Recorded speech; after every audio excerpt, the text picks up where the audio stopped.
Grayson, Yep. what time of year is it? It's December. That's what time of year it is. But what's the big thing coming up? Coming up, it's Rumble season finally. No, it's the award season. I mean, I guess it's coming up for us. It's the I mean, in general. It's the biggest thing in this world is the award season. I don't care about anything else this month. The highlight is the award season. All right. Do you know who doesn't get an award? Any of the 4 wrestlers who have the most losses this year in 2024. Shinsuke Nakamura, Dominic Mysterio, Finn Balor, and JD McDonough. 4 for 4. But do you know who do deserve awards though? Dominic Mysterio does, but you know. The people who have the most wins. Cody Rhodes, Jey Uso, Damian Priest. 2. Damn. I thought I could sweep that. LA Knight. 3. It could be a Raw guy. It can't be a SmackDown guy. It's got to be a face too. Who's been working? Sami Zayn? Nope. I'm gonna sit back and relax. He's not gonna get this for a while. Because I'm on the wrong brand, is what you're saying? You'll see. I've seen the post, I just can't remember who it is. Gunther? Nope. Thought maybe because he hasn't gotten pinned since he's only got pinned twice this year.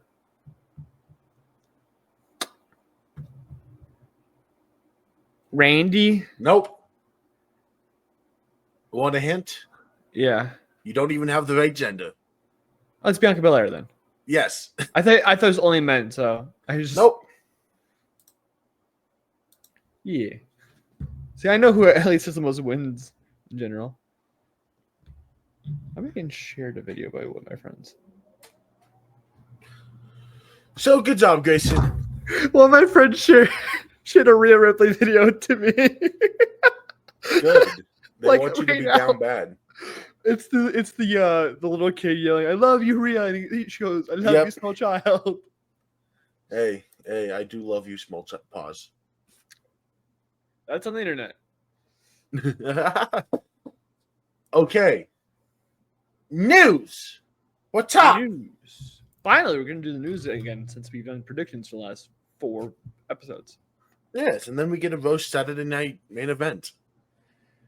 I don't know if we're gonna roast it that badly. Naomi's replacing Jade Cargill as women's tag champ with Bianca. DIY called them the best tag team in the world. Called themselves. Go that far, but okay. We get Roman vs. Solo, Tribal Chief vs. Tribal Chief, and Tribal Combat. I don't care. Braun Strowman returned and basically squashed Carmelo Hayes. What a fucking decision. Yeah. Like, it makes sense kayfabe-wise, but I fucking hate that they decided to squash Carmelo Hayes. It's a choice of all time. It is. The best thing that happened with Jacob Fatu last night was someone held up a sign saying, "Put Jacob Fatu in Fortnite." He should be in Fortnite. Which then would ask a question: does Fortnite keep kayfabe and the headshots do nothing to them? Yeah, it has to. We officially, and I wonder who won, got the US title match of Chelsea Green versus Mi Chin. Based. It should have been the choice all along. I think that's what we came to. It's exactly what we came to as well. Yeah, because we're smart. Because we know how wrestling works. Yes. Remember when some people were like, Bailey's going to win the U.S. Championship? I do. No, I remember because I argued with them. I know. And I sent them a message. I sent you the screenshot of I'm waiting. Yeah. Because they said they'd apologize when they were wrong. Yeah. Okay, now on Saturday night main event. Already? We're 5 minutes into this. We recorded Thursday. That's right. We recorded Thursday night to be exact. So there's only Friday and then Saturday night main event. This is true. It's a week news week too. Yeah. But we have reactions First off, McAfee returned and people are unhappy about it for some reason. He can get quite annoying. No, he can't. He's McAfee. He didn't get the Damien joke that Jesse Ventura made. Damien the Snake that Jake the Snake Robber had.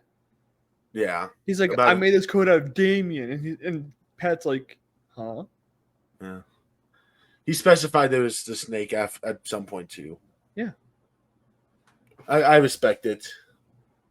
But now we're going to talk about some of our predictions.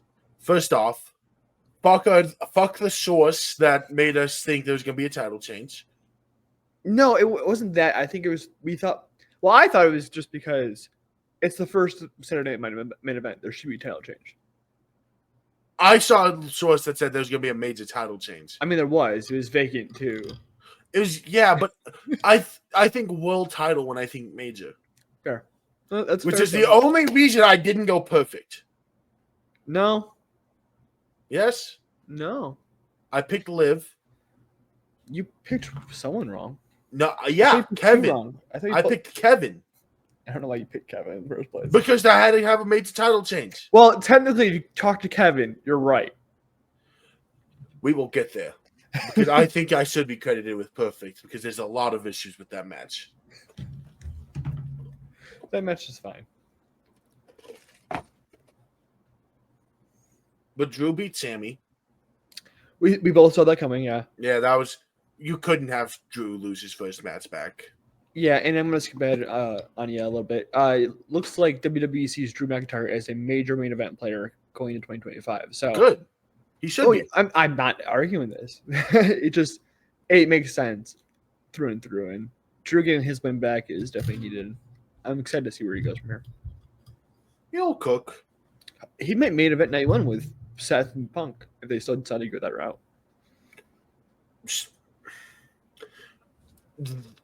So the issue I see there is there was a report that came out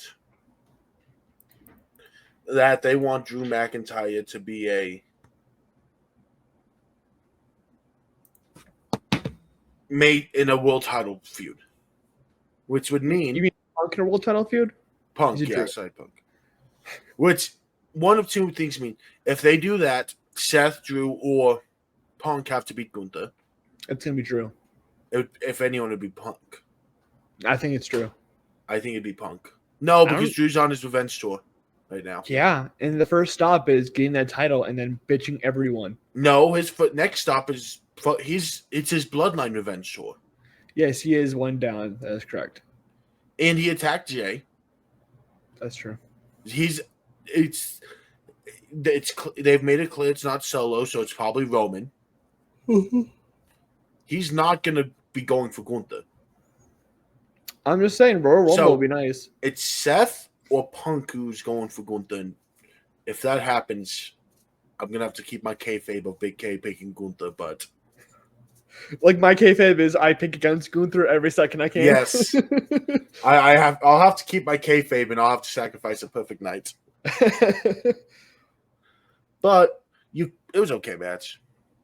Yeah, nothing special.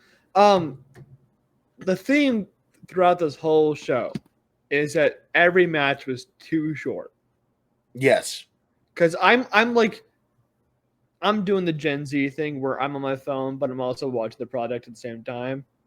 And then I look up and then we're over. Like this started 5 minutes ago. I thought like we're trying to get into like the real groove of it now, not the ending. Go ahead.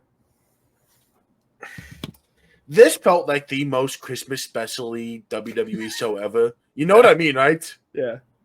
Oh, we're going to show you 10 minutes. Commercial break. Another 10 minutes. Commercial break. So I believe the show is 2 hours long, and the whole special on Peacock is like an hour and a half. Yeah. So, this special felt like Ashton Genty, just the king of rushing. Oh yeah. Next match was Liv Io. Yeah. Yes. I thought it was a fine match. It was good. They needed more time. Those two need more time to cook. Hey, look, it's the theme of the episode. Need more time. Io and Liv both are performers that they need at least 15 minutes to get everything in, and when they don't get that time, they struggle to show out. They are not Nia Jax. No, Nia is like 5 minutes. I'm out. Like, I will say though, we need to check on Liv Morgan's nose. She's fine. I don't believe them. Dude, that fucking knee was nasty. And I can't wait to see Julia do the same thing on So I appreciate that. Someone tried roasting her for her knee because of the angle. Let's be real. She probably didn't even connect. It's just they had the right angle on it. It's what it is. They had the wrong angle on a Julia knee, and everyone's like, this is the legendary Julia knee people are talking about. Yeah. And then they got the right angle on one, and everyone's like, oh. I think a lot of people forget that wrestling is also an entertainment product, and it's all about getting the right shot. Yes. Gunther pinned, but Liv retained. Mommy carried Io out in a cute Instagram video. It was adorable. It was funny as fuck because it's like, it's literally the Rhea small child. I shall carry you, small child. and Io's just hanging on like, yeah. So when I saw that Rhea came out, I was like, oh, they're finally going to actually like care about this feud and actually make it just about Rhea and Liv, right? Mm-hmm. And then Monday happened. And the kickoff show. Well, the kickoff, to a lesser point, yeah. Brother, when chicken tenders get brought up during a feud, that is not a good sign. Especially when it says he cheated on me for chicken tenders. That is not a line you want in a feud. It's funny because Don has reasons to leave Rhea. But we're making it about fucking chicken tendies. Mm-hmm. It hopefully ends on the 6th. Mania. I'm gonna kill myself. Gunther remains our world champ after pinning Finn. Thank God he pinned Finn. Yeah. They don't give a fuck about Finn. They don't. That's all I really have to say about this match. I mean, nasty fucking power bomb from Gunther to Priest on the stairs. He's getting a lot of credit for it. It was good because apparently, and I didn't really watch that closely because the pay-per-view made me EP because it was commercial break galore. I don't blame you. But I didn't watch the full clip. Apparently, like if Gunther didn't do it how he did. Mm-hmm. We'd be starting 2025 without Damian. Yeah, no. And I'm just gonna say it. I don't know about your list. The list we're about to talk about later on. He's on that list. We have like 4 lists we're talking about that. But he's on the main one. Priest or Gunther? Priest. Yeah. And I don't really want to start a year without him. I think. He better be on your list, otherwise you have to really look through the. I will say though. We only did top 10. I regret not pushing it to 15. Well, isn't like the mixed one 15? Are we doing? I checked. Do I need to add 5 more names real quick? I just mixed my top 10 women and men for the top 15 overall. I can fucking throw 5 more names. I will happily. I have so many names. Kaleb, I swear to God, you told me that it was. And then you kept saying top 10, top 10, top 10, top 10. No, I said I can mix them together. It's perfectly fine. I will while we are recording. I shall cook because I know my next 5. Okay, at least if you know your next 5, yes. I know my next fucking 5. There were so many names I didn't have on my list. I'm like, that hurts. Mine's a little weird. I'm gonna be real, because some of them feel like I already wrote 3 names down. Yeah, there's some a little low, which I'm like, these definitely could be higher. But they feel higher, but they're not because I can't put them over these other people. We'll go back to the PLE real quick. We'll have a lot of time to talk about the list. Yeah. Chelsea Green won the U.S. title like we predicted. Yeah. Again, match too short. They should have had 15 minutes to cook. Yes. It's just Literally, if you give a quarter hour to each of these matches, you have gold. Mm-hmm. And like I think some of them are like 5-7 minutes, something like that. I don't know. I'll check Cage Match real quick. Yeah, check. They have times. Yeah, And then we will talk about the Cody Kevin match after. 2 more names. What day was that? What day did this Saturday? That was the 14th. I'll put you in 15. Actually, no. You get to. You will be 14 instead. There you go. So McIntyre. Oh, so they had a dark match. Holy shit! I know they had a dark match. I just don't remember who. It was Theory and Waller versus Motor City. Yep. And Motor City won. Drew versus Sammy was 10:06. Needs to be longer. Liv versus Io was 9:07. Needs to be longer. Gunther Damien was 11:10. Needs to be longer. That's what she said. The U.S. title was 8:06. Needs to be longer. That's what she said. And then Cody Kevin was 12:03.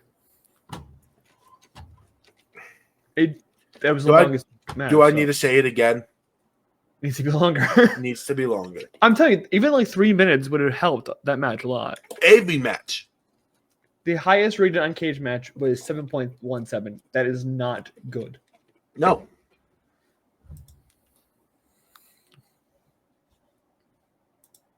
So that should be like your like middle of the road match. I think like that's like something like Survivor Series that might have been like the U.S. title match, even though we thought that was a stinker.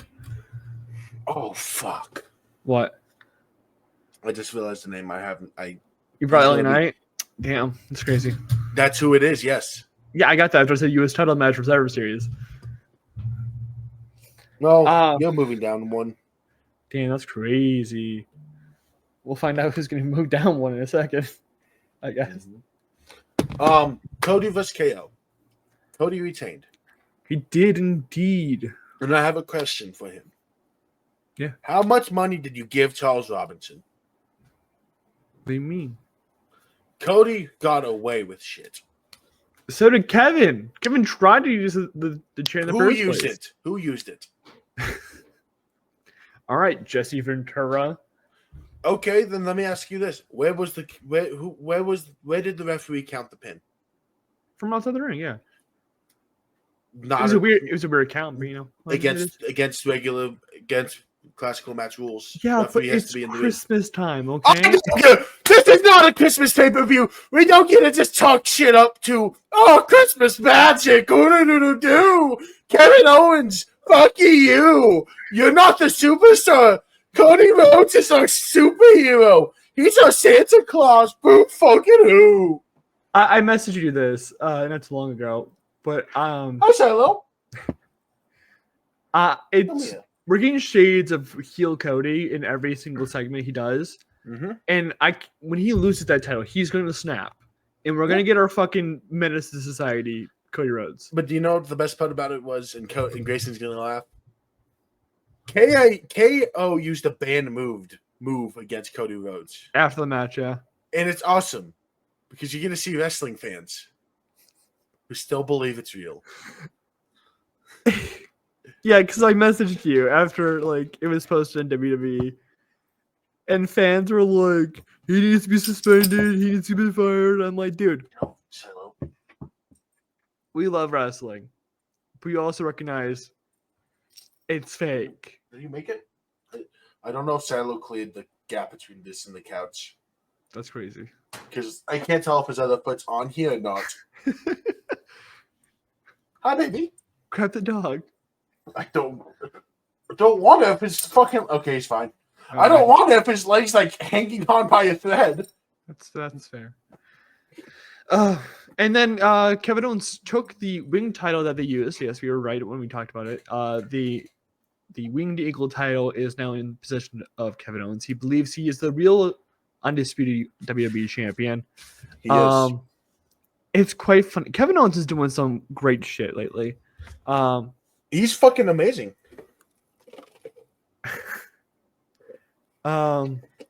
But I'm seeing with this is the CM Punk real AEW versus fake AEW title match. That's all I'm seeing here.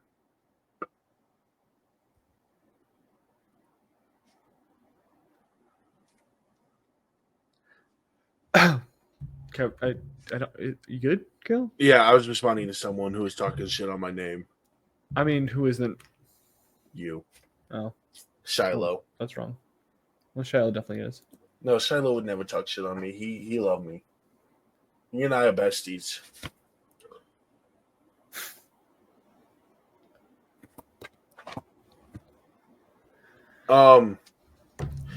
Another list.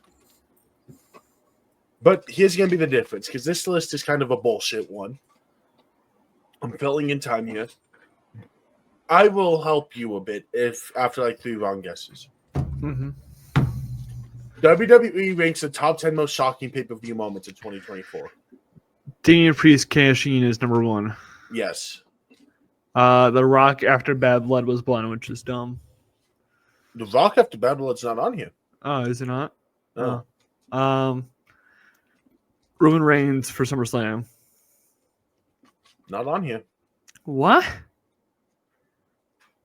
Oh, Punk ruining Drew's pin at Clash. Nope. Yes. Sorry, yes. This man's. Dominic kisses Liv at SummerSlam. Number 2.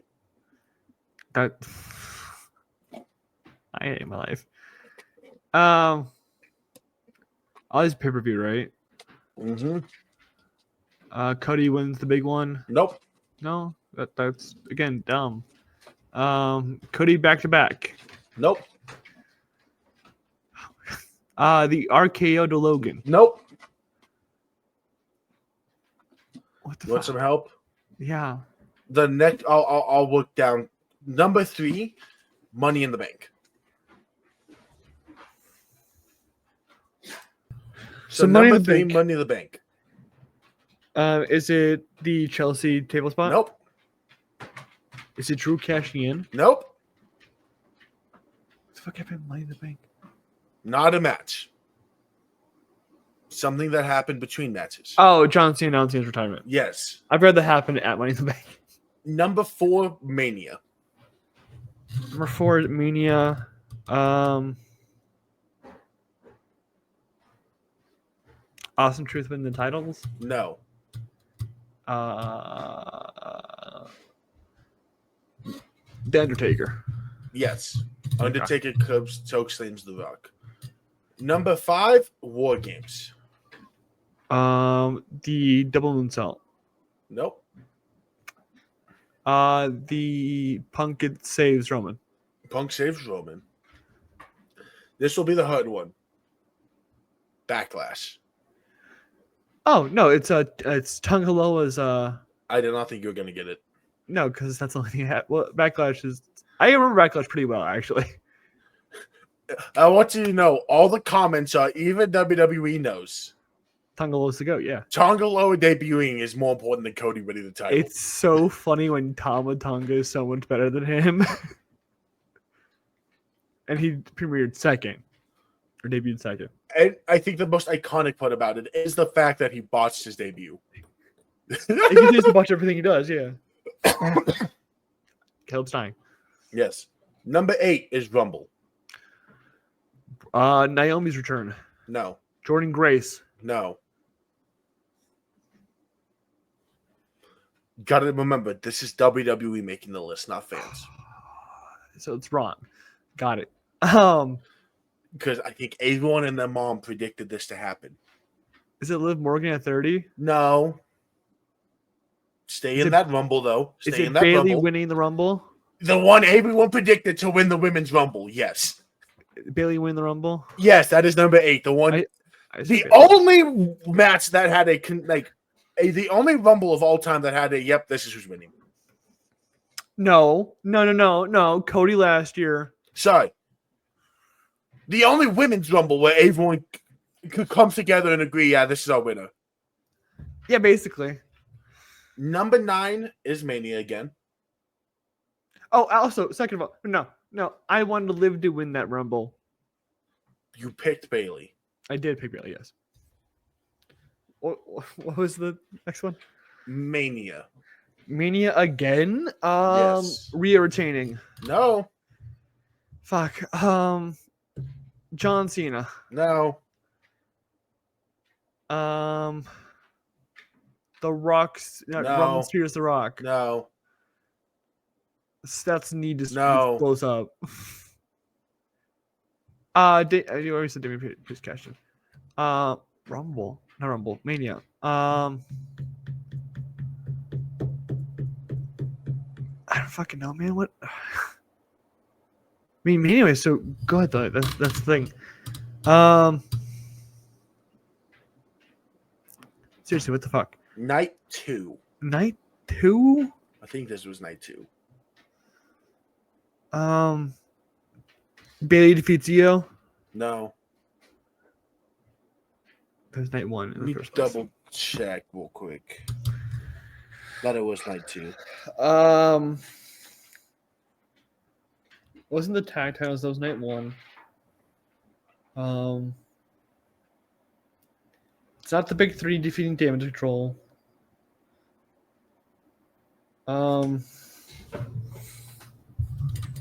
Shit. Sorry, it was night 1. Oh, so it could be the tag titles. But that's on me. I thought this was night 2. This man's. Trying to think what happened night 1.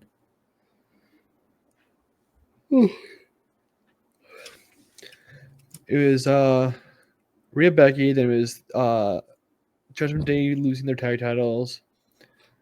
The end of the night was Io Bailey, and then it was the tag team. There was one title match in between there. Oh, it was Sammy win the IC title. Sammy wins the IC title. Yeah. Number 10 was SummerSlam. LA Knight wins US title. No. Okay. Braun wins IC title. No. It was Roman helping Cody. No.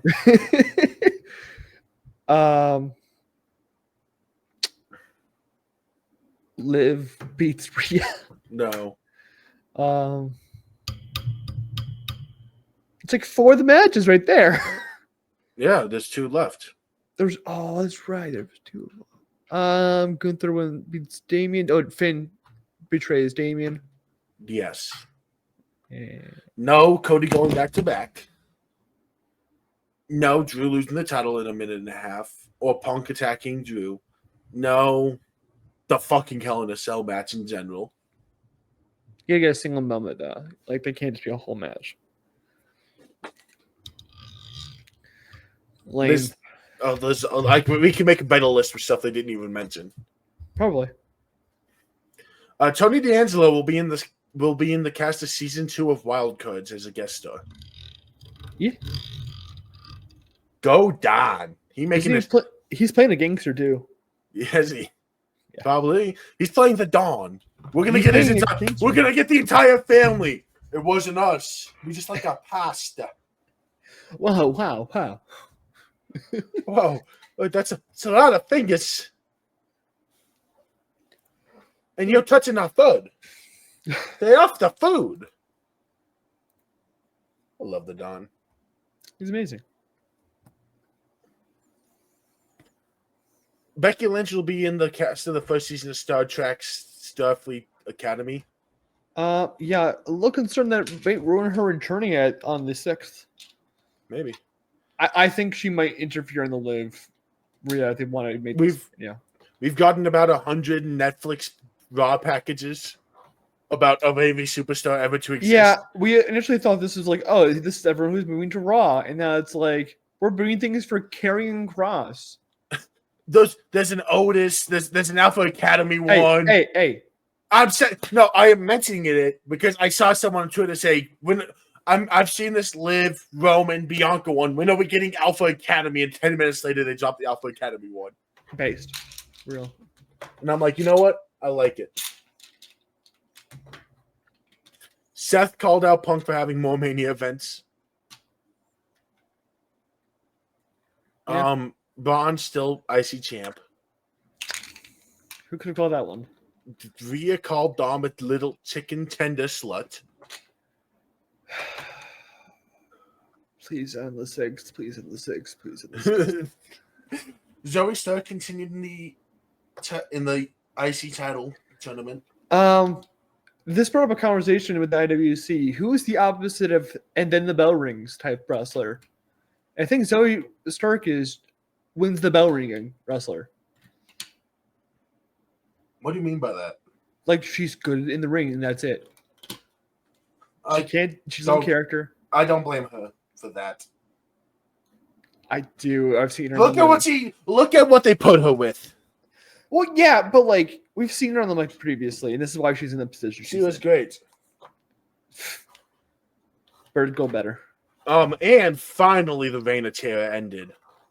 By the reign of terror, I mean the reign of them not doing shit. Yeah, the War Raiders are tag team champions. Thank fuck. They're going to defend 2 times and then drop it.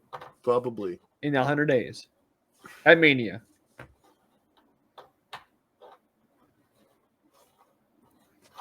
Oh my god, never mind. What? I thought this was a list.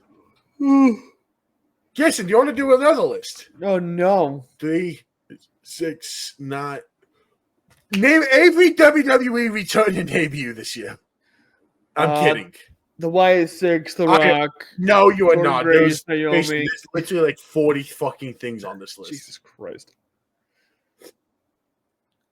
Cody has passed 250 days as champ. Okay. LA Knight's not injured. But they claimed he was injured because he was skipping a meet and greet. Stone Cold 60. Yeah, he turned 60 this week. Trish is 49. She does not look like she's 49. Sorry.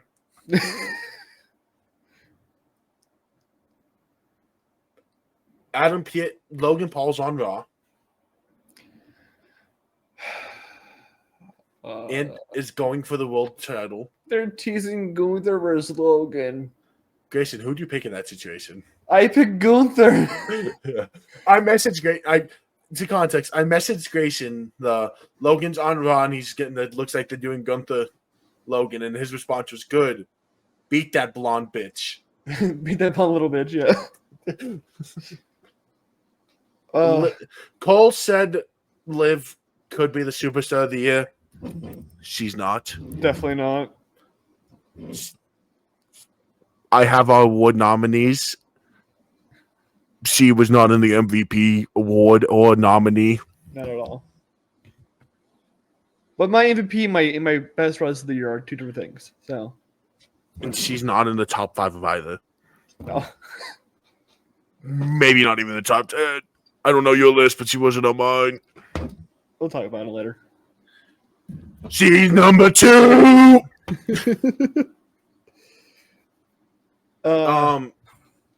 Michael Cole introduced CM Punk as the husband of AJ Lee. Based. Michael Cole asked CM Punk what the favor is. CM Punk had probably the best response ever. His Netflix password. I mean, they are doing a Netflix kickoff, so yeah. That's where it was. That's what I'm saying. The kickoff. Via thanked the small child for yelling, "I love you," and Liv just yelled, "You're disgusting." Okay. When Liv and Rhea are not focused on Dom, they had the best chemistry in the fucking promo section. They can cook. It's about fucking Dom half the fucking time. Now, can I propose something? Did I kill myself? You and I fly to wherever they're filming the first episode of Netflix, and we just kidnap Dom. Let's do it. We'll give him chicken tenders and everything. What would he do? Would he be the most loyal Cub Stop listener ever? We gotta get him ranch, though. We gotta remember ranch. Isn't he a honey mustard guy? No, he says he needs ranch. He always says he needs ranch. He really is a 5-year-old. I like ranch with my chicken tenders. Same, but he can't experiment. No. And you know what? I love that this is all the chicken dinner bit is all off of an interview that Rhea and Damien did about who's the most picky eater.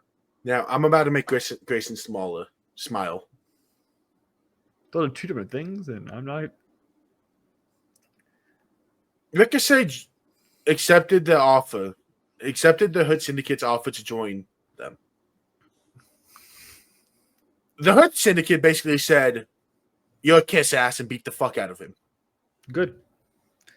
Kenny Omega returns soon. Ricochet is the biggest witness the bell ringing wrestler.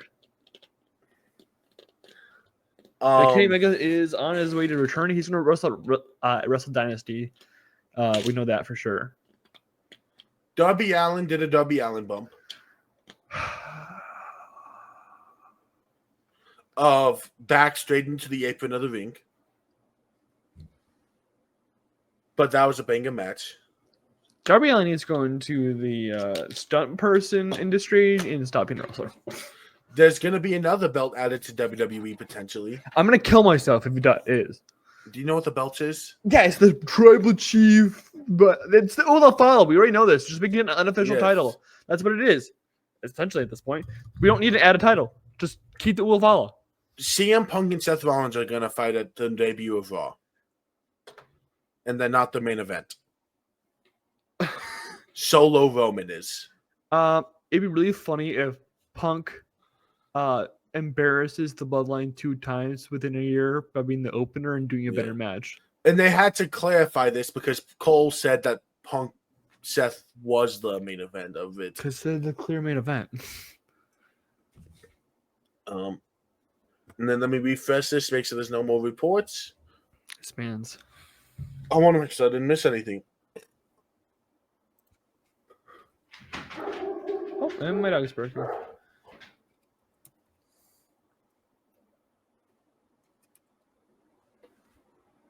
Ooh, da-da-da is dropped in July 2025. There's no new report, so we can get to the lists. There's a Superman trailer that came out this year. That's a report. So, you want to introduce it, Grayson? Oh my God, my dogs. We do our awards on January 4th, like we said last week, but we are going to do our top 10 men and women, and then top 15 in general, and then top 5 tag teams, I'm guessing, right? That hasn't changed? Mm-hmm. Did Bro not do his tag teams? I did my top 5 tag teams. Okay, just want to make sure you did your tag teams. We should start with men, is all I'm going to say. We should start with the meaty men? Yes, because I do not have 10 women fully done yet. Brother. I'm still cooking. Oh my God, it's not that hard to cook.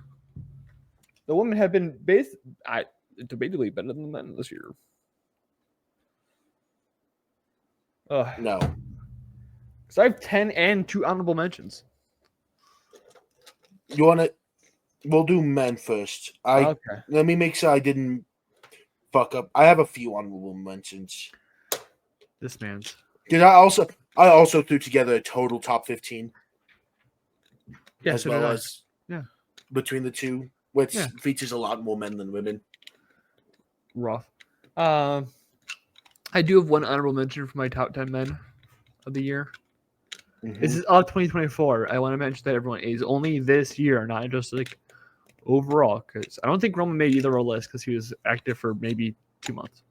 And that's the same reason why someone who's going to be on your list was left off of mine, is because of how he wasn't fully active. Okay. What do you mean? I have mine. I know. Who are your 2 honorable mentions? I have 1 honorable mention for. Who's your 1? Jey Uso. You are gonna love my list. Main event Jey Uso. Because Jey Uso is high on my list. Wow. I could not justify it. When I say high, I mean there's about 6 wrestlers at the minimum below him. That's fucking crazy. My 2 honorable mentions. Seth Rollins, I know he's going to be really, really high on yours. Yeah. But my issue was with Roman of he was injured a lot of the year. He wasn't having a lot of matches. He missed major time at points. I'll talk about why. I couldn't justify myself putting him on the list. Okay. The other one, and this is what hurt me, was Oba Femi did not make my top 10. He didn't make my top 10 either. This hurt me. I have no one from NXT on my men's list. I don't need. The reason I couldn't put Oba in the top 10 was simply because of him being on NXT. He'll be on the top 10 next year. If he was main roster, if he had this kind of run on the main roster, I have bad news. He would not. He would be top 2, and he wouldn't be 2. No, he'll make it next year because he'll be NXT champion for a long part of the year. Yes, because he also for was whatever a mid-card reason, champion. Obo really loves starting his championship reigns at the beginning of the year. Yes, it's awesome. It made some of the awards very easy. Cough, Rookie of the Year. What? Cough. Ben Simmons award? Yes. Okay. My number 10 man was LA Knight. Number 10? I put him at 10. That's okay. My reasoning is great title run. Uh-huh. Outstanding mid-card title run. Uh-huh. In my mind, the best long-term Foley this year, mid-card run. Yeah. He's also the only mid-card champion I have on my list. Von Breaker did not make my list. Well, that's crazy because my number 10 is Braun Breaker.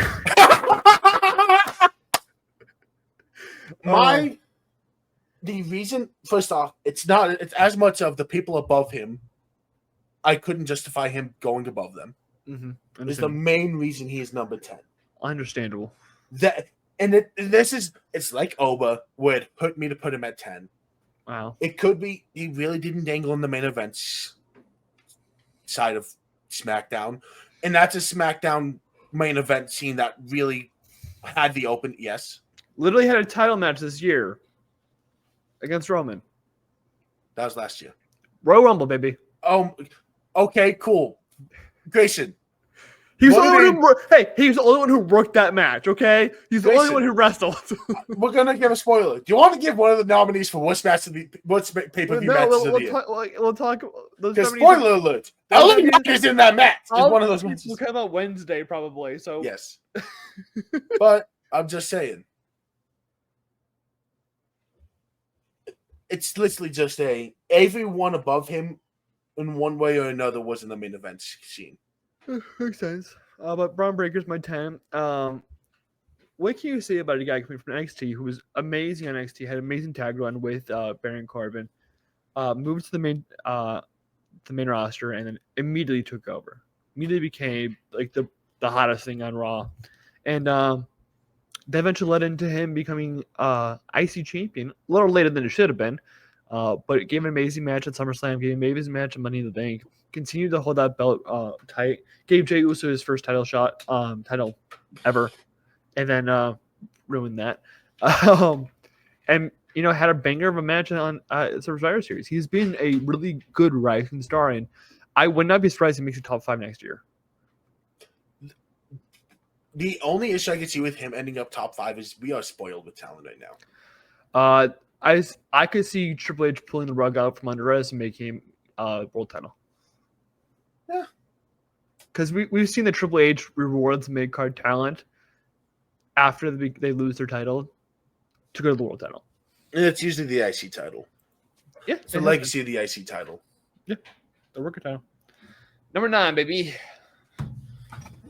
Actually, I'll go first. I'll go first for 9 because my number 9 is LA Knight. Yeah. I just think he had a slightly better year than Braun Breaker, which isn't surprising for the guy who's been the main roster all year. He was the only one who worked that Royal Rumble match well. He had a great WrestleMania match. He won at SummerSlam against Logan Paul, ended that fucking terrible reign, and had one of the best reigns this year, even if it was short-lived. And they gave the Shinsuke Nakamura, who's looking to be brighter than he was last year, so who knows? But LA Knight has been continuing to work his ass off, and it showed. He is the worker on that brand. My number 9. Once again, you're going to look at me like he's number 9? Probably. KO. I'll hold my tongue. Huh? I'll hold my tongue. Is he higher than for you? That's figured. So I worked backwards, right? I worked 1 through 10. I think you probably did the same. Yes.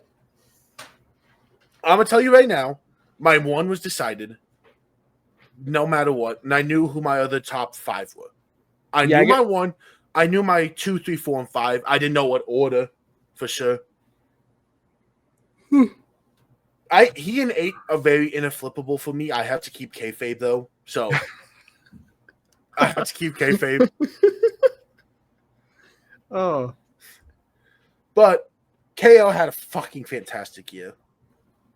Yeah. Great feuds. Randy did not make my list. neither do you. But he and Randy were so fucking fun. They were that WrestleMania triple threat. Their comedy is perfect. And their ability to just be a tag team. It was the most random tag team. No, the RKO, you know. But like them in the golf cart chasing down Logan. Yeah. It's just it made us realize how funny Randy can be when you put him with someone who is fucking hilarious. Mm-hmm. My number, I'll go. Well, if we're alternating, you said your. If we're alternating, you said your 9 first. I'll say my 8 first. I just request I say my number 1 last because I don't know if he's gonna make your list. I think our number one should be the same, in my They're opinion. not. My number 8 is Gunther. He did not make Grayson's list. Wait, bro, did not break your top 5? He did not break my top 5. That's fucking insane. Did he make your top 5? No, he didn't make it in my list at all. Yeah. So this is gonna be. I do genuinely think Gunther had a top 10 year. This is gonna be me breaking kayfabe. Last year, I think I had him 1 or 2. I think he was 2 because Cody was 1. I couldn't justify him being above some of the guys ahead of him. For example, Cody Rhodes is ahead of him. Really? Yeah, shocker. Who could have guessed that? Gunther's first few months was spectacular. His Rumble was amazing. His work leading up to Mania and his work at Mania was great. The first few months of his year was spectacular and frankly was looking like he was going to be a candidate to be once again in the top 5. His King of the Ring run was great. Where he started to lose me was his run as world champion. I will break kayfabe. I love Gunther. His matches, I still believe, are the best matches out of between the 2 world champions. I think Gunther puts on the best match. My issue has been his storytelling this year. Outside of Damien, Grayson, he's here, music to his ears. Outside of Damien, there hasn't been much of a story. Man, who's been saying this all year long, man? And That's crazy. I won't reward him for something that has been lacking. 7 has been telling a great story. 6 told a great story. 5 and 4, 3 and 2 all tell great stories, and 1 can tell a motherfucking story. Everyone ahead of him. And Gunther is not as ahead in the ring. He's I will say this, top 3 here in the ring. He's in my top 3. The gap between him and everyone else is not as major who's ahead of him. The gap between storytelling and him is. I can't justify putting a guy who has failed to tell a story in most of his reigns above some of the guys who can't tell a story. Yeah. Grayson's actually proud of me for once because I just ripped Gunther to shreds. Yeah, because those are the issues I've had all year with him. My number 8, we're doing 8, right? Okay, we're at 8, right? 8. My number 8 is El Champion, Damian Priest. Yeah. Do you want the good news? We're on the same ballpark for one. A lot of you guys I've had the same ballpark for you. So, so Damian Priest. Yeah. Do you want me to say? Yeah, I'll say this real quick. Yeah. It'll just segue. He's my 7. Perfect. So we can actually talk about him at the same time. I wasn't fully on board when he became champion. I didn't know how he would be. I was a Judgment Day fan, but that didn't seem like the right fit. And then over time, I had my criticisms, but he eventually became at the end. I'm looking back at it, I'm like, damn, he did his fucking job at a high level that I don't know if many could do with the first title run. And we were during his title run, we were very judgmental. Yeah. He could do this better. He could do that better. But then we take a step back because I think all of us were unhappy. We genuinely thought the right choice was him failing his casting. Yeah. it's one of those, we look back at it, and it's like, I'm going to say this, Grayson can disagree. He was the best WWE World Champion we had this year. Aside from the main roster. If you're taking On the main roster, yes. he had the best world title run out of anyone in WWE. Yeah. If you would have told me that when he wins the title that we would be saying this, I would have told you complete bullshit. Yeah, even like Drew McIntyre. Mm-hmm. Like he did his work. He showed up for Jey Uso. That match at Backlash probably gave Jey Uso the IC title later in the year. He had a great match at the Clash of the Castle, and even with the fuck up with him getting stuck on the ropes, it helped Drew. It was a great match there. His SummerSlam match was good. Like I made both our top 10s, a match of the year. So, like, he showed out, bro. I would not be surprised if he becomes world champion again. He should. But the issue with Damian is he's 42. Okay, and Gunther's 38. But if the biggest issue is your age, you're doing something right. Yeah. You want to go year 7? My number 7 is, I believe, your number 9. It would be Kevin Owens. Damn, we really are. Are we going to have a similar top 5 outside of Jey Uso? No. No. Because, Jay and Seth basically just swap each other out. Probably. God damn, bro. Yes. Wait, can you message me where you put Seth real quick? Yeah, I'll DM you. I need to see. I need to see how. Because now that you said that, I know where you put him, and you are going to be surprised of how close it is. Oh. Yeah, close. Jesus fucking Christ. But like Caleb said earlier, Kevin Owens has had the time of like his career. After losing the tag titles, they switched spots and became a really good single star. Has had a really good storytelling all year long, and it seemed kind of better after his heel turn with Cody and Randy. It's fucking fantastic. And we said at the beginning, goddamn. Like we said at the beginning of this episode, Kevin Owens is doing some of his best work. The promos on Twitter, the Undisputed Winged Eagle stuff recently has been fucking great. He's looking to have a really good 2025 as well.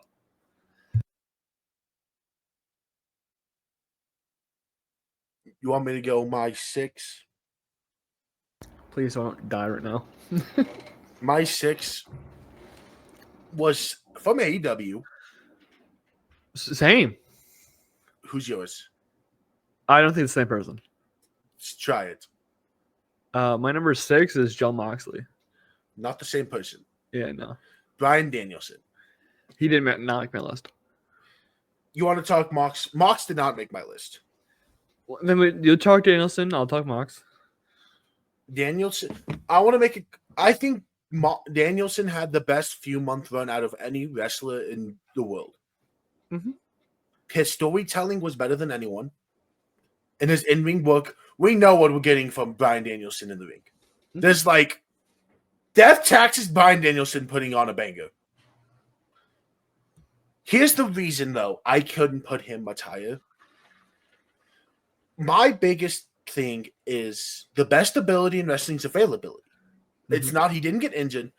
He's no longer a full-time wrestler after he lost his title. Mm-hmm. That's what kept Seth off the list. If we're going to talk about the best wrestlers of the year, this is not an MVP. This is not a best run award. This is who had the 10 best years. Because here at Curb Stomp, MVP means most valuable player. Yes. It does not mean you get to just fight. It's, as Grayson will say, you can't be Bill Ospreay and fight here and there. Daniel was full-time until he lost the run. And after that, I don't know if we've seen him since he lost his title. We haven't. That's where he lost me. Everyone above him, I mean, everyone above him, there's a reason if they miss time of storyline was why he was gone. The guy above him the guy 2 spots above him specifically because storyline called for him not to be around. Yeah. And number 1, my number 1, I could not have one. I feel like I'm gonna be really pissed over number 1 because I feel like I know who it is now. The reason why I picked Moxley and the guy above him, because he's also AEW, is that it's more of a personal reason why they made my top 10 in these spots rather than what they did the year. They made me care about AEW. Mm-hmm. I didn't care at the beginning of the year. I was like, you can go back and watch those episodes. I didn't give a shit anytime Kaleb brought up AEW. Not a fucking moment. But the moment that Jon Moxley put that bag over Bryan Danielson's head, I was locked in. I wanted to know where the hell this is going, what the hell are we doing with the Christian stuff, and then, every single second I'm locked into what the hell Jon Moxley is doing. And that's something AEW is really lacked, is an it factor of this guy is the reason I want to watch. Roman Reigns did that for a lot of people back in 2021, 2022, when he was more of the tribal chief and started popping more online. This is their tribal chief person, it's Jon Moxley. Mm-hmm. Honestly, and with World Title coming up, there's a fatal 4-way to be the main event for the world title. Have Mox win 1,000%, because you got to ride this tribal chief to train all the way as much as you can, so people care, so you can have that generational type run that like Roman Reigns had. Honestly, if Mox wants to carry this for however long, if he keeps with this top end shit, I'm fine with it. Mm-hmm. I'm guessing I'm 5 because you did. Yo, take 5 because I know your 5 is. My 5 is Swerve Strickland. Okay. Had my match of the year. Now, here's what I'm gonna tell you about Swerve. Not on my list.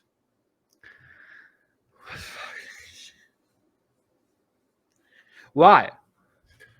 I'll explain later. The best AEW run we've had in a long time. Yeah, I will explain later when the list is done. Swerve Strickland made me care. One of the best matches of the year, if not the best match. His all-in performance was amazing. Every time he touched that title, it was just gold. Again, made me care about AEW. You want me to tell you why Swerve Strickland's not on the list? Why? FORGOT. Forgot. You did the Drew McIntyre thing I did last year. Yep. And I'm not going to edit my list. I'm not editing my list. That's perfectly fine. Swerve Strickland is an absolute fucking beast, and I can't wait for him to get back onto the saddle where he can fucking take over. Absolutely. Swerve, I'm sorry. I would not be opposed to Jon Moxley dropping the Swerve again. Yes. My 5. I'm going to read his name. I'm going to read his name based off of how I typed it because I typed it in a hurry. CM Pink. He has pink hair now. I will say his rival is above him. I put Drew above Punk. I'll just say this because I think both of them need to be talked about at the same time. My 4 is Punk. Okay. Well, then. This will work. My 4 is Drew. I put them right next to each other because they basically had the same year. And I felt I liked the people ahead of them more. Which, yes, Jey Uso was top 3 that's of in my year. That's what the fuck? This was the best feud of the year. Yeah. This feud took up most of the year. Yeah. I will excuse Gone for storyline. Yeah. If they missed time, it was storyline. Yeah. Which was Drew. Drew came back end of the year because he got beat the fuck up by CM Punk. Yeah. Just point blank simple, they both had fucking fantastic years. Punk had a great year. He was injured to start the year, but yes, he was injured. Do you know what he was? Around. Yep. It wasn't like an injury where he just disappeared and returned. He was actively involved in storyline. He was actively showing up to work, which is what you want from a top star when they're injured. Yep. Drew, I'll talk Drew too, because you talk Punk, and then I'm guessing Drew's not. Oh well, actually, I know who you. Yeah, never mind. I'll hold on, Drew. The reason why Punk is 4 is I'm a very hard-headed person. It's very hard to change my mind. Yes, I know. And I will stand by my idiotic statements a lot. But CM Punk has changed my mind entirely on him. You can again go back to when Punk returned back at Survivor Series last year. That episode is out. We will never take it down because of this reason. Punk has changed my mind. I have CM Punk. Hoodies, I'm a big fan of Punk and what he's done. It's not only what he's done on the product. Caleb talked a lot about the product, like what he was doing on Raw every single week. Literally, I can't stress enough. My biggest pet peeve is like he broke his arm. Yeah. Disappearing. I broke my arm. I can't show up to work. Just pay me. Yeah.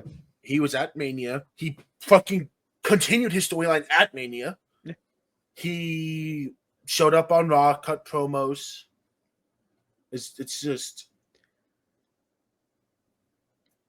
Before Caleb cut me off, I was also going to talk about his work with NXT as well, because he's also been doing a hell of a lot of work in NXT. He's been helping out those young guys quite a lot.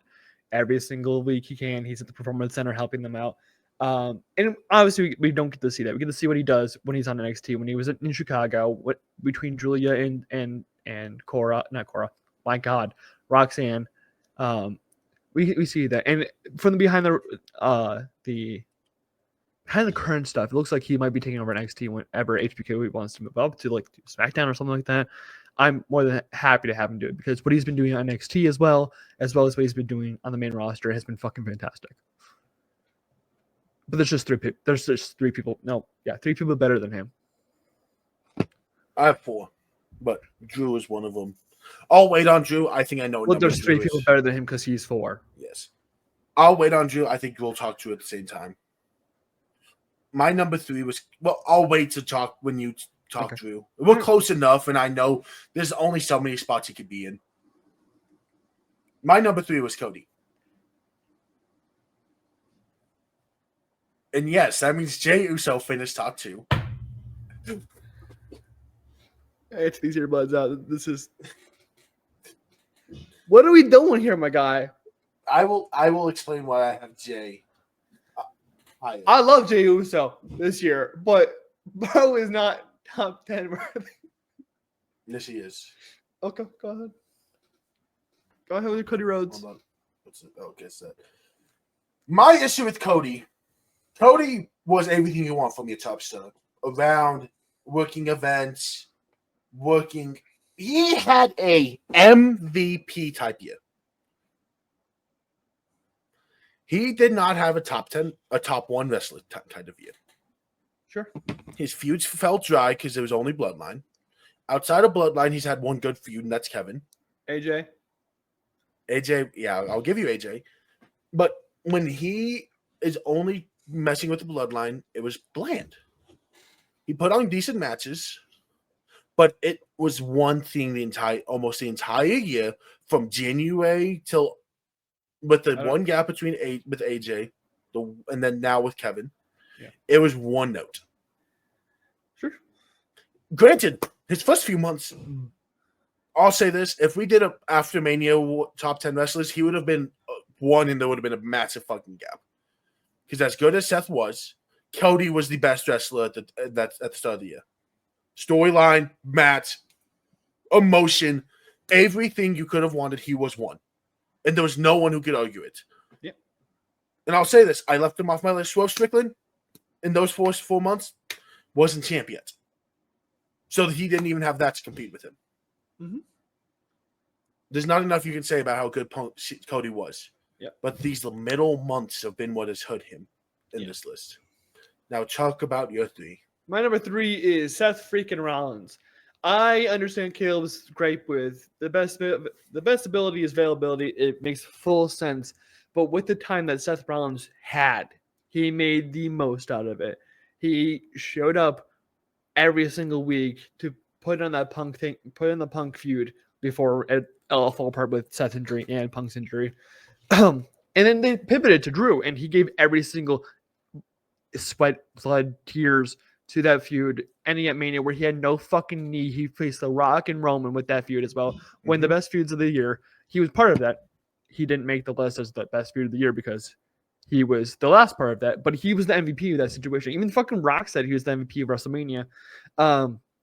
Did that with no knee. Absolutely had a fucking phenomenal weekend. Was out for a few weeks, came back from Money in the Bank because he really, really needed him against Priest. Had a good match. That was ending was bad. We knew this. And then he takes a few weeks off. He comes back, He's fucking better than ever. Goes to War Games. He was not War Games. Oh my god, No, I lied. he had But Bronson Reed. thank you. He had Bronson Reed. Fantastic feud there. Made it. Bronson Reed look like $1 million. When last year we were saying internal mid Carter. Like, I still think he's a mid Carter, but like he was. He's now. Yeah, I will say this. High mid Carter. He went from bottom mid card of Yeah. maybe a feud in a year to, if you put the belt on him, we're not going to blink. Yeah. Which is a far cry from where he was last year. Hint, hint. He might be mentioned on the 4th in an award. You'll see the nominees. Yeah. You'll see why. I haven't even seen the nominees yet. Yeah, I know the awards nominees. I haven't sent them to Grayson yet. A lot of the Bronson Reed upgrades has come from Seth Rollins' work with him. Seth Rollins, and the reason why he is number 3 is because he was not available all year. But I feel like everything he did throughout the year when he was available makes him top 3 worthy. Yeah. You want to talk about year 2 first, or should I talk about mine? My number 2 is Cody Rhodes. My number 2 is Jey Uso. I want you to introduce year 1 first too. So I'll talk my 2 first. Jay, I know you're thinking, what the fuck? Jey Uso's number 2. Last year, I think he only ended an honorable mention, if not number 10 or 9 for us. I mean, honorable mention for me. So here's the reason I put Jay number 1. Being a good champion is hard. Mm-hmm. Being a good wrestler not holding a title is harder. Uh-huh.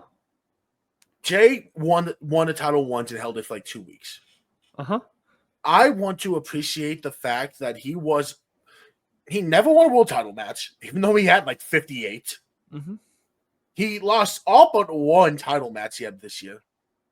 And yet he was talked about as much as any champion. Yeah. His charisma, fucking insane. Yeet.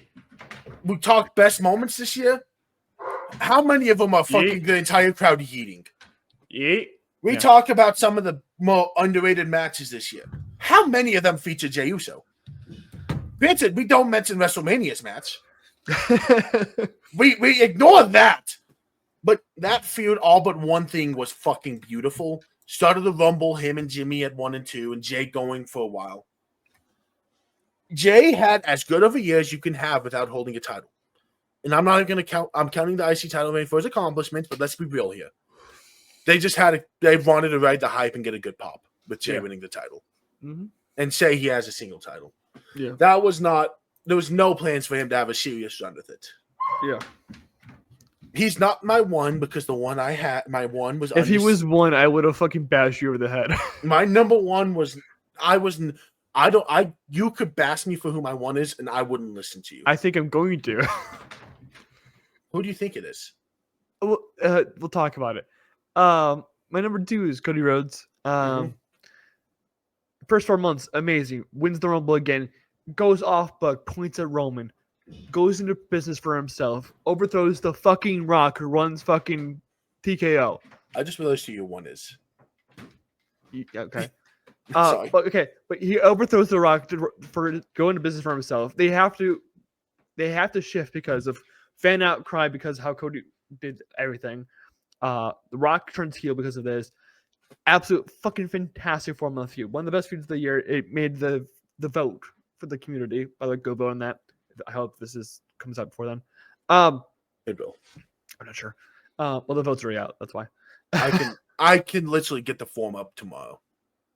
No, I mean the vote for the feud of the year is already going. Yes. Oh, got you.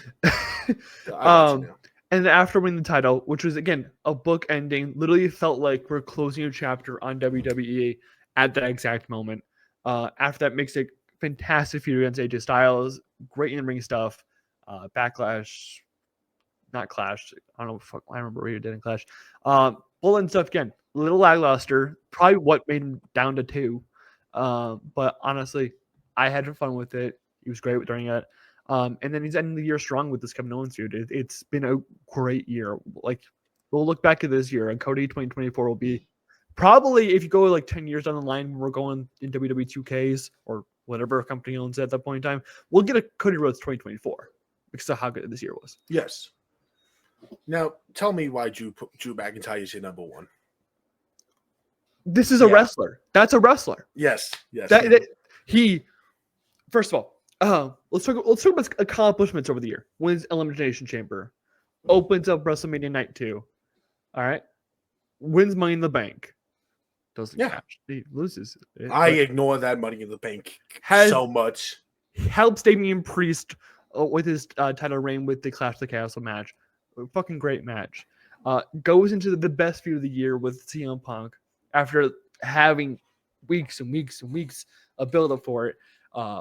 Has one of the best matches of the year. It was my number 2. I think it was your number 2 as well. Fucking bloody match. SummerSlam match made my top 10. You loved the strap match. It was fucking greatness. And then he takes off after the Bad Blood match. Again, storyline wise, makes sense. Comes back, attacks Sami Zayn, and now it's on a Bloodline Hunter feud. I know it's like literally where he's closing in those last 2 weeks, but like he's had the best year. He's been the greatest wrestler the entire year. Spoiler alert. Mm-hmm. Is it Bruv? Is it Bruv? Is it Bruv? Is it Bruv? Yeah, Ospreay. Nope. Oh, I lied to you earlier. I did not forget Swerve Strickland. Oh, you're a son of a bitch. Swerve is my number 1, and he was the first name I wrote down, and I basically said you are not touching Swerve Strickland. No, that what? The extra Respect.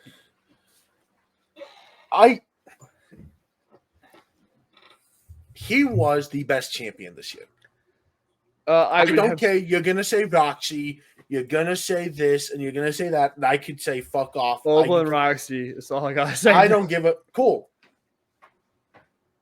Swerve had the best run out of anyone. I would agree with you, but I'm saying far away. Do you know how important? Do you know how good his run was? He made us pay attention to AEW. He made me care. He made us care about AEW. No one else. Tony Storm didn't even do that, and we compliment her all the time. And Tony Storm couldn't get us to care as much as Swerve made us care. Yeah, he had a top 2 feud. He had a top 5 match. He had a top 1 title run.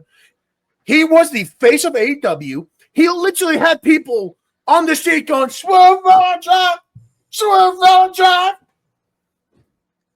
It was an outstanding run that people don't fathom.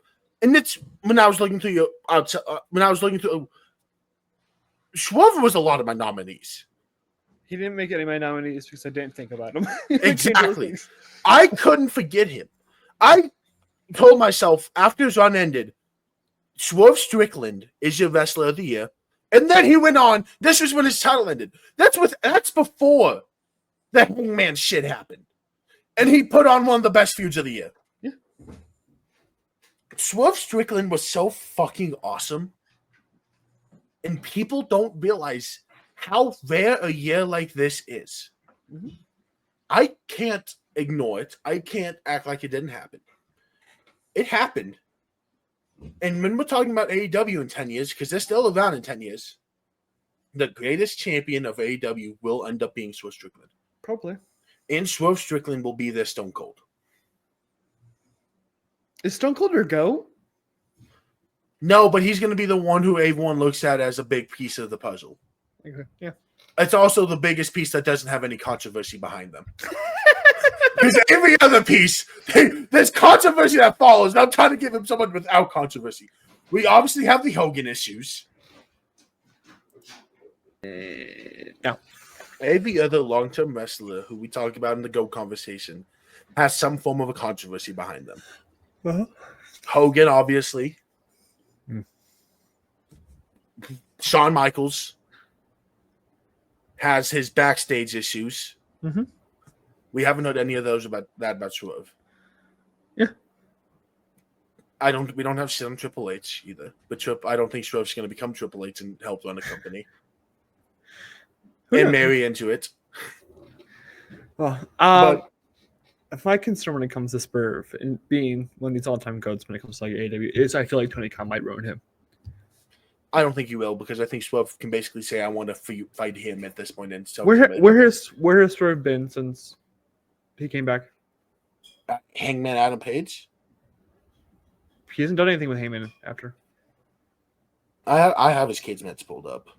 I pulled someone else's up for a different list. So hold on. Wow.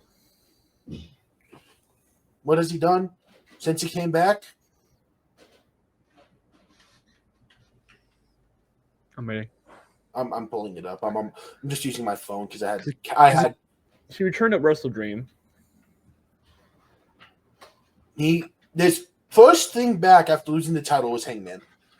Was it Hangman Page? Yes, that was his first. Oh, sorry. Since coming back, Yeah, Wrestle Dream. he beat Shelton Benjamin. He beat Leo Rush.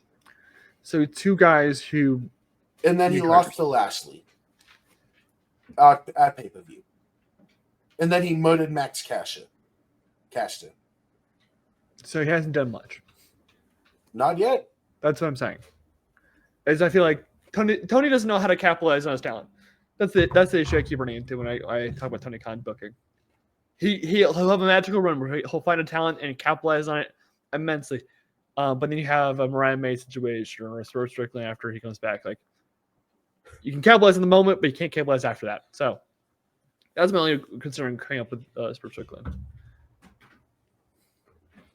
I Swerve's him. And I fully agree with you. He made my top 5.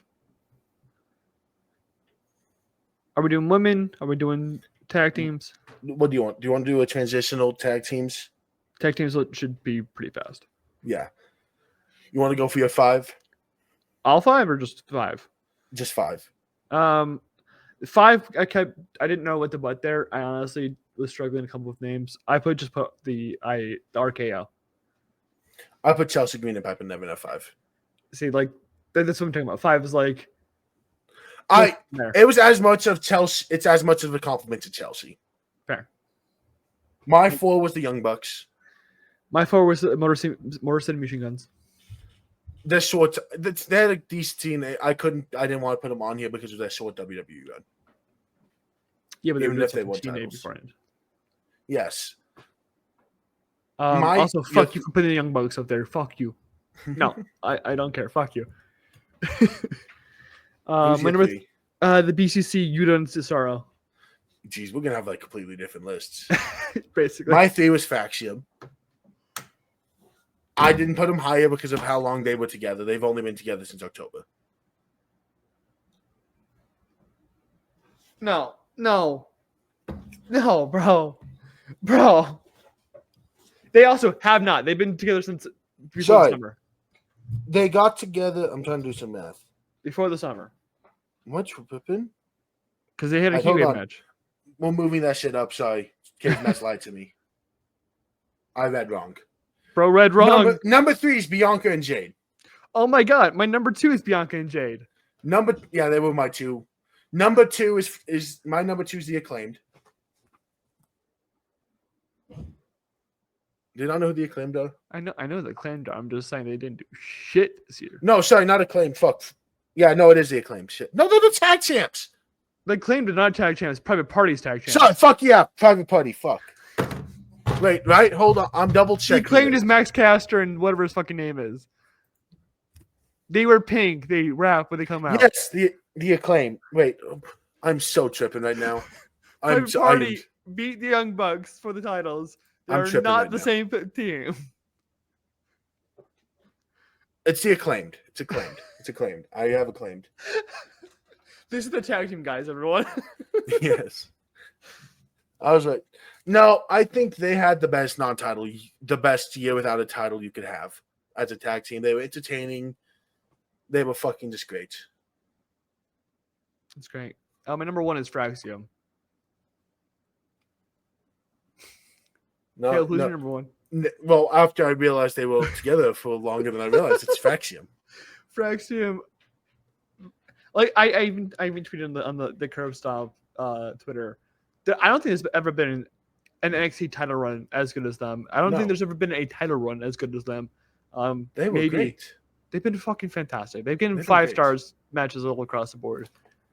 Like the only reason they didn't make it top of times because I couldn't shorting down any of their matches to like that could be 7. I just couldn't place them. Okay, you ready for women? Grayson, you're not gonna like my list, by the way. Honorable mentions. Do you have any? Liv Morgan. This is real bad. Holy shit! I have not liked the title name. My honorable mentions is Chris Statlander and Julia. Neither of them are. I threw the last 5 together the last minute. Okay, I just know Liv Morgan was not in my bottom. Was not 6 through 10. And the only reason Julia didn't make my top 10 is because I didn't know what she was doing before. She came to WWE, I didn't know what she was doing all year. So, okay, my number 10 is Miss Money in the Bank. Tiffany Stratton. All right. Yeah, you didn't think she'd make my list, did you? No, I definitely think she should because we talk about her all the time. The one thing she first off had a great year. I want to make that very clear. She had a fucking great year. I think outside of Elimination Chamber, it set it off. Elimination Chamber and Rumble, she showed her talent. Mm-hmm. But otherwise, it was slow. She didn't do shit at Mania. Backlash was her first huge thing. Again, after that. I think being with Nia has hurt her because correlation. Nia did not make my list. I think after Chamber, she was on trajectory to be top 5. And then slow down. Yeah. Yeah. It looked like we were talking about her winning at Backlash. Yeah. So. My number 10 is the bird girl herself, Lyra Valkyria. She did not make my list. Kaleb! Yep. My guy, you talk about her being top 5 in the whole entire WWE, and you're like, talk about why you have her in the top 10. I'll talk about why I don't. Amazing. She had an amazing performance in NXT as NXT champion before she lost it to Roxanne Perez at Stand and Deliver. She came into the main roster, immediately made an impact, made it to the finals of the Queen of the Ring, gave Nia her one good match of the year. Mm-hmm. Amazing showing it at Money in the Bank. After that, it slowed down a little bit, yes. But again, she showed up every single time she needed her. She had had a lot of matches this year. Became a workhorse, and she is on the right track. She is on the track to become IC champion, most likely, starting at the beginning of the year. Mm-hmm. And honestly, her 2025 is looking really bright, and her 2024 was all the setup for it. And that's why she's 10. I couldn't put her any higher than 10. Now, the reason I didn't want to put her in the top 10, it's as much the people above her. First half of the year, she was on pace for it. Yeah. I still think she's one of the best talents. It's hard to be in the top 10 when that talent isn't going to be shown. Mm-hmm. She has been in non-important feuds. She has not really done much outside of now the IC title tournament that she's going to fucking win. Hopefully. But I can't put her top 10 at 9 title, 8 title, 7 title, 6 title, 5 title, 4, 3, 2, 1, all held the title. For long periods of time. 9, big thing. 8 title, 7 title, 6, no title yet. 5 has a title, or had a title, sorry. Had a title at 4, had a title at 3, had a title at 2, and had a title at 1. So I couldn't justify putting her as high because I can't. I just can't. You just can't do it? Just can't. And I'm not going to let my bias play this big of a role. That's crazy. And leave off Tiffy. The entire role. I can't let Tiffy be off the list. It is crazy because Tiffy didn't miss my list. She was number 9. Don't know my 9? Well, again. Actually, talk Tiffy. Yeah, I'm going to talk Tiffy a little bit. Top last 6 in the Rumble showed out then. Elimination Chamber, she got her ass beat, and everyone fucking loved her. Australia was on top of the world with her. And it looked like the rocket was strapped all the way to the top. Didn't do anything at Mania, probably because Hunter didn't think anything was going to happen with Tiffany right out of the gate. She kind of was a placeholder when it came to those spots. After that, she had a match at Backlash, made your top 10, made my honorable mentions. Fucking amazing. It slowed down because of some controversy that happened, which we can believe what she said and believe it or not. Doesn't matter. I think it's people just trying to find controversy. Wins Money in the Bank. She's had an amazing run. I don't like again the Nia stuff has slowed her down. That's why she's so down here at 9. But I still think what they're doing with the Money in the Bank is still really nice. They're setting up the eventual cash in. When's it gonna happen? Who fucking knows? But the cash in when it does happen is gonna be fucking amazing. She's had an amazing. I think Tiffany Stratton has a extremely bright future. My only complaint other than her slowing down in the middle of the year is can Kaleb Kaiser fight? Yes. Yes, you can. Your number 9? My 9 is Chelsea Green. Did not make a list. The reason she did is she's first US champ. Okay. Jesus Christ. Sorry. 2, Money in the Bank. Fantastic showing, yeah. I think the biggest miss from Chelsea Green's year is Samantha Irving not being able to announce Chelsea, your new U.S. champion. Chelsea Green. No mid-card talent made my list besides Lara, so. But she was just great all year. Yeah. I mean, I don't know what else I can really say about Chelsea. She's been fantastic. She's been working her ass off. She's a great worker. And rightfully deserves the U.S. title. Am I 8 first? No, you're 8 first. I'm in Willow Nightingale. Great pick. Love Great. it. Is he on your list? No. Great AEW year. Great everything. Just what can I say? I think I have her as a top 3 AEW. I have her as a top 3 AEW women this year. I only have 2 technically, that because I mentioned one already. Yeah. The AEW women's roster isn't the greatest in the world, so. My number 8 is the Eradicator, the brutality in the WWE locker room, Rhea Ripley. Yeah. First 4 months, amazing. Her setup for Mania and Becky wasn't the greatest. Let's be real. But her showing at Mania was very solid. Went out with injury for a while, came back. SummerSlam match, fucking amazing. I think it either made my honorable mentions or made my late and list. The feud with Liv hasn't been great, but that's not her fault. What she's been doing every week has been good, though. She's been continuously getting better on the mic, and she's getting better in the ring. She's doing her job at a high level, and she has all the aura with it. And the pops show that. She's been great all year. Your 7? My 7 is her counterpart in Liv Morgan. Liv Morgan has been the face of the women's division since Queen of the Ring. Once she beat Becky, she had an amazing steel cage match. She faced Selena after that. She's had a great year as champion. Again, the feud hasn't been great. Again, not her fault. She's only been slightly better than Rhea, in my opinion, this year.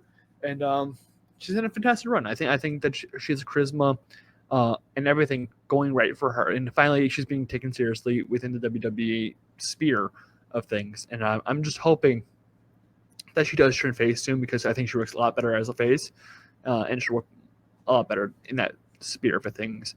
Yeah, I think she's been great. I want to get out of the so badly. My. Crown Jewel champion. We've rather mentioned that with Cody. Yeah. My 7 is Rhea Ripley. Okay, For the exact same reasons Grayson just said. same ballpark. All right. Strong start. God damn, what a bad finish. Yeah. It hasn't been good.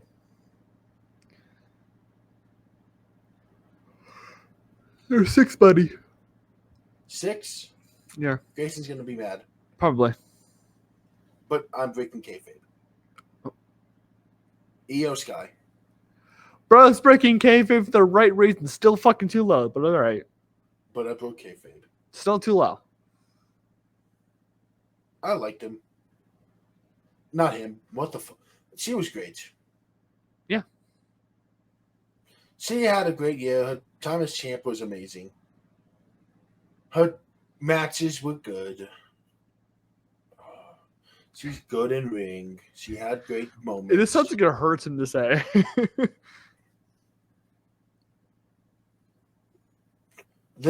She had a great year. Yeah. No, move on. My number 6 is Stephanie Van Keur. Kayla went looking at me like, oh, I don't know what she did before WWE. I do. I was watching her in New Japan. I watched everything she was doing because the moment I went to the New Japan show in April, I started looking at everything. I watched what she did between then. She showed up at Forbidden Door in AEW, gave her season 1 her best match of the year, and then turned around a week later and signed with WWE. There's not many people who can do that, pull it off, and not just end up in the dungeon. And Stephanie Van Keur has done that. And she showed up every single week in NXT. She showed up and made that like her presence felt. She is possibly going to be the top woman in NXT when Roxanne leaves. Like, her and Julia are going to have a fucking great ass feud, and they've made every single second count when Stephanie Van Keur is on screen. And there's only better by what she did in CMLL, New Japan, and what she did in AEW. She's had a fantastic year, and she's competed in 4 different companies this year, which is fucking insane.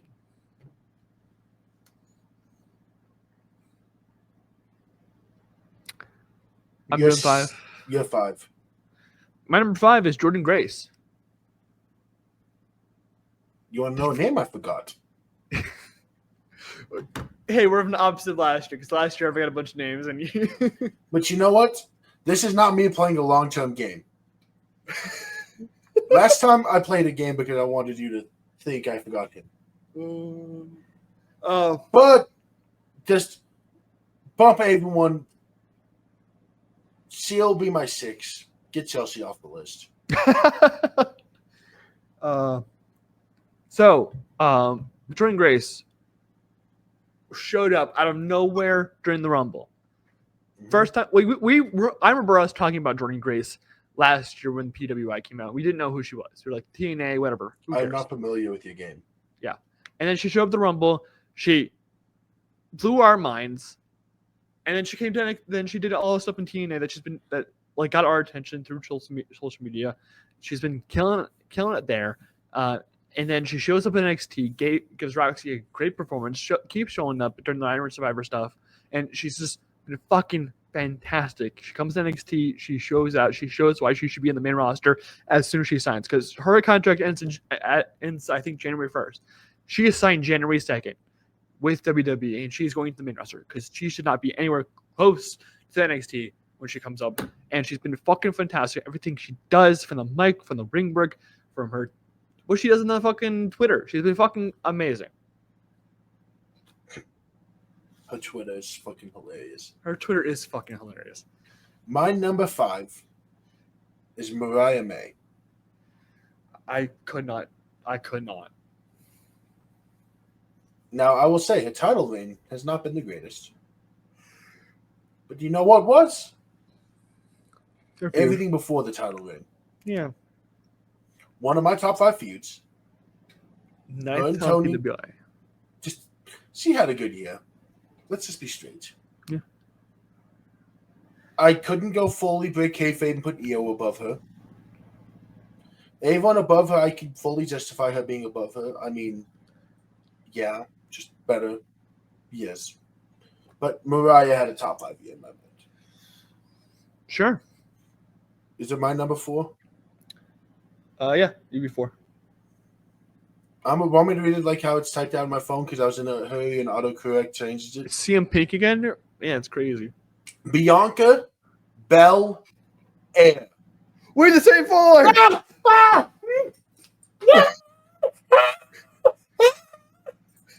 Shiloh like, please. Poor Shiloh. That might be the clip. No, because he's back to laying down. Still. Suck Bianca then. We can both fuck her. Do we have the same top 3? I doubt it. Not order. No. Because I know you're one. We don't. I mean, you might be surprised. I might be. We don't. No, I know we don't. Because you already said one of the names. Oh. You already said one of my names. You left one of these 3 off? Probably. I don't know who you're talking about. Shiloh. Sue him. Bianca Belair. Despite not being the title picture, made every second count. She has been, again, the talk of the town when it comes to things. Our tag title run with Jade made enough to make our tag titles. She's been fucking amazing. She's been working her ass off. She's been a quiet workhorse without being in the title picture. Like, again, I think this goes back to what Kaleb said with the Jey Uso stuff. It is hard to be a champion in wrestling. It's even harder to be a wrestler without a title. And as much as we love the tag titles, they're not real titles when it comes to things like that. Like, tag titles are great, but like, you show out most when you're in a singles title. And she's been doing that without needing a singles title. I say it's hard being a champ. It's hard being a good non-champ. It's even harder to be a good tag champ. There you go. Because, especially in the women's division, not a fault of the women, but when you look at the talent she has around her, she's not a top talent. But you know what? She made the tag titles feel important. Which is fucking hard. Mm-hmm.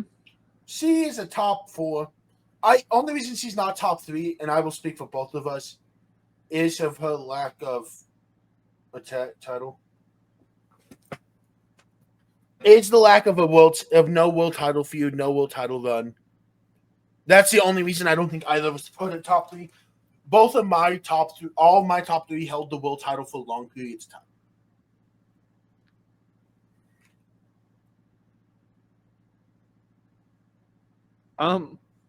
Director is going to go live on TikTok to get a few things off his chest. Fuck CM Punk and it's going to be end. Imagine.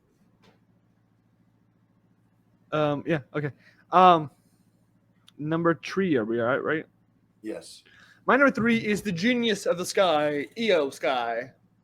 I'm interested to see who you left off. Who'd you put on over? I didn't put Willow, so. Well, but I didn't put Chelsea. Yes, but there's 3 names on my list, and you haven't said any of the 3. Oh, this will be interesting. Io Sky, again, I think is possibly the greatest in-ring worker in all of WWE. Fucking fantastic every time she touches the mat. Her title run shows that made Bayley back into a fucking star, because Bayley before this whole thing was kind of like struggling in the mid card of all things, and made Bayley into. Oh, that's the fucking name I forgot. That's the name I forgot. That's who it is? Bayley. Bayley. Yeah. I was going to say, you forgot one. Because all 3 of them should be a 1, 2, 3. No. No, but Io Sky shows up every single week and where she's needed. Money in the Bank, World Title Feud. Wherever she's needed, mid-card title feud, because now she's in the IC tournament. We forgot to mention that. She replaced Kairi because Kairi got hurt. So, Io Sky has been the worker. If it wasn't for the other 2 names on my list, Io Sky would probably be the greatest. True. I want you to know, where would you have put Bayley in? Put Bayley probably between Jordan Grace and Stephanie Becker. Oh, wow. So my 5, and then it bounced Lyra into honorable mentions. My 3 is probably your 1. Roxy. Mm-mm. Oh, Roxy. We have the same one. Probably. We do. Roxy the only reason she is not 1 or 2 is she did it on NXT. She had arguably the best women's title run of the year. No, it's not arguable. It's I- not arguable. It's I- not. It's not. It's not. I'm Spoiler: giving her- she's my 2. I'm just giving her arguable, even though 1 is a far cry above her. Oh, do you think she had the best one? I think Roxy had the best title run. I don't. I think my 1 did. Do we have the same one? I think we do, but I still think that person performed better than Roxy, but Roxy's all this fucking world. That's the only reason why she beat Roxy out. And again, it was that thin thing. Like we talked about this at PWI when it came to things.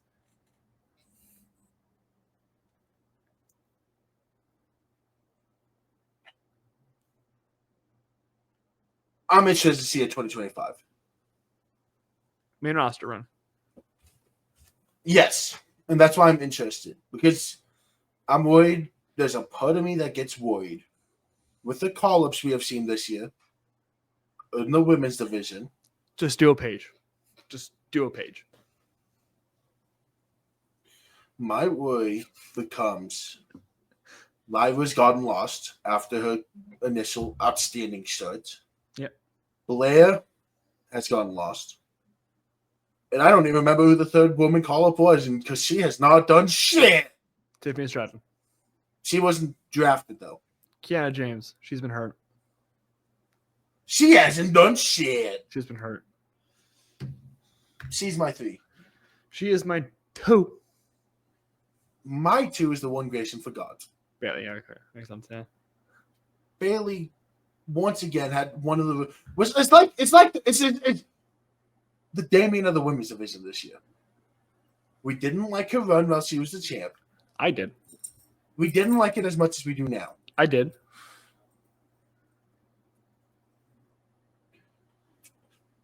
She had an outstanding run. She was the top star on SmackDown, I'd argue.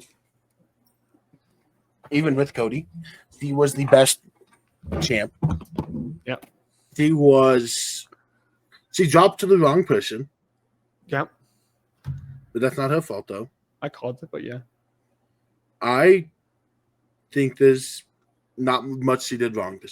The only thing she did wrong this year was not be 1. And she did nothing wrong because number 1 just did too much right. Yeah. Say it with me on 3. 1, 2, 3. Timeless Tony Storm.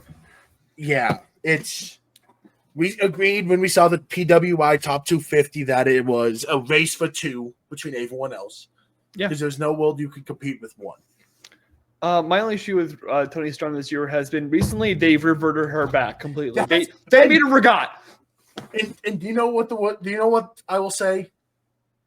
If the biggest issue of your year is you going to an old gimmick, guess what?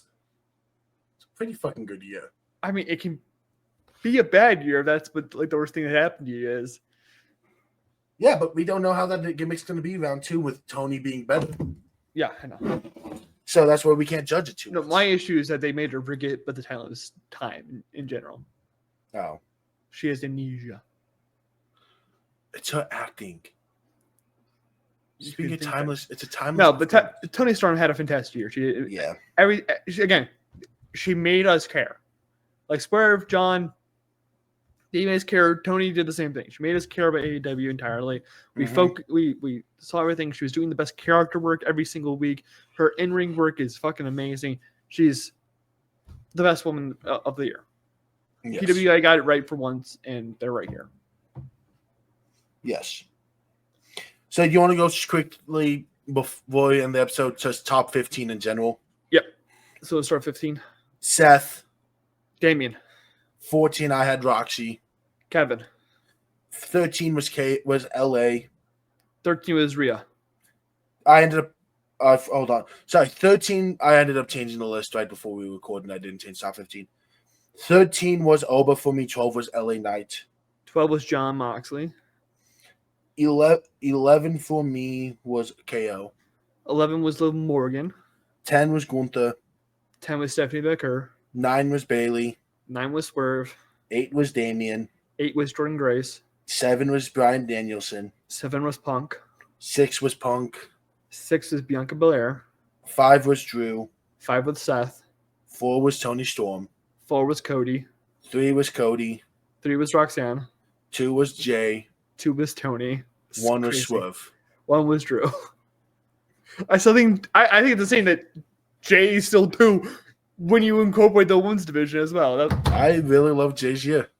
Clearly, goddamn. Let us know what you guys thought about Caleb's Jey Uso fucking take. Let's